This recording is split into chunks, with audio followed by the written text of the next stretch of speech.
Hi and welcome to this Blueprint Markets video update with me, John Kibler, head currency analyst.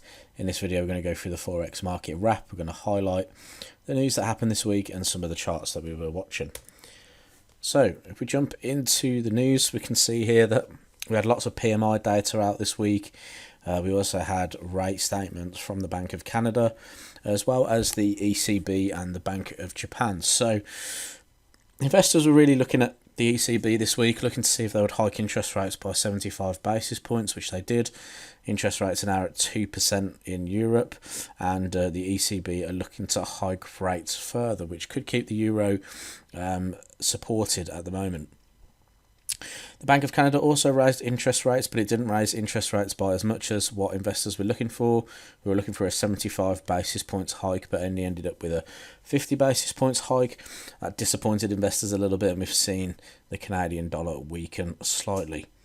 Finally then, the Bank of Japan, they didn't hike interest rates at all, which was a little bit of a surprise to the market. They've tried to intervene at the moment with the yen weakening significantly, but the interventions have failed to strengthen the yen. So investors are really looking to see if the Bank of Japan would actually move their rates, but they've kept them the same. So we're probably going to see that yen weakness continue. Moving into some charts of interest then. Heading on to Euro US dollar, then we can see that price broke through the trend line resistance that was running through.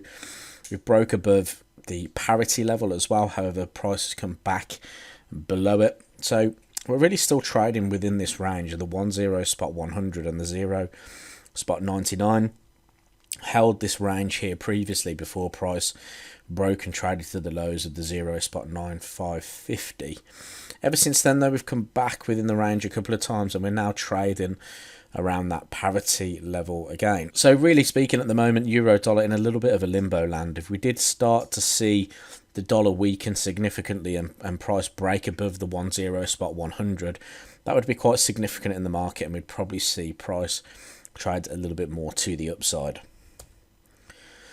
Moving on to the pound then, the pound continuing to strengthen this week. We're trading now above the 116 handle, heading towards the 118.25 that we can see that we've pointed out here. Really, pound has been strengthening against most of the major currencies this week. Ever since we broke above the 114 monthly support, price has really started to push back to the upside. So if this was to continue for the pound US dollar, we could see price back at that 118.25 by the end of next week.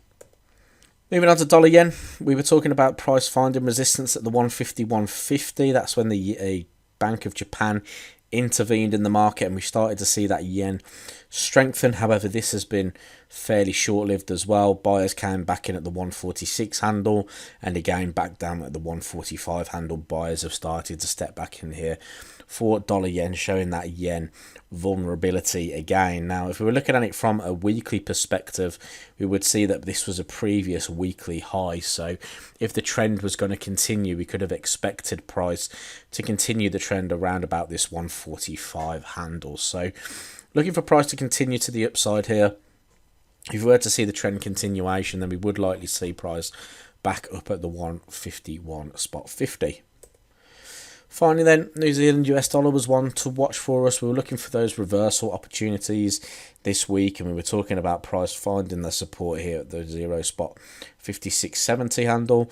After price broke out of this short-term trading range, price then did trade back above the 0 spot 58 handle, which would lead price to potentially trade up to the 0 spot 600. If price fails to break back below the 0 spot 5800 here, and buyers do start to come back into the market, then we would likely see price continue to push to the upside here for Kiwi dollar. That's all I've got time for. I hope you had a great trading week. If you did, leave this video a thumbs up, subscribe to the YouTube channel to see some more Forex trading content, and I'll speak to you in the next video.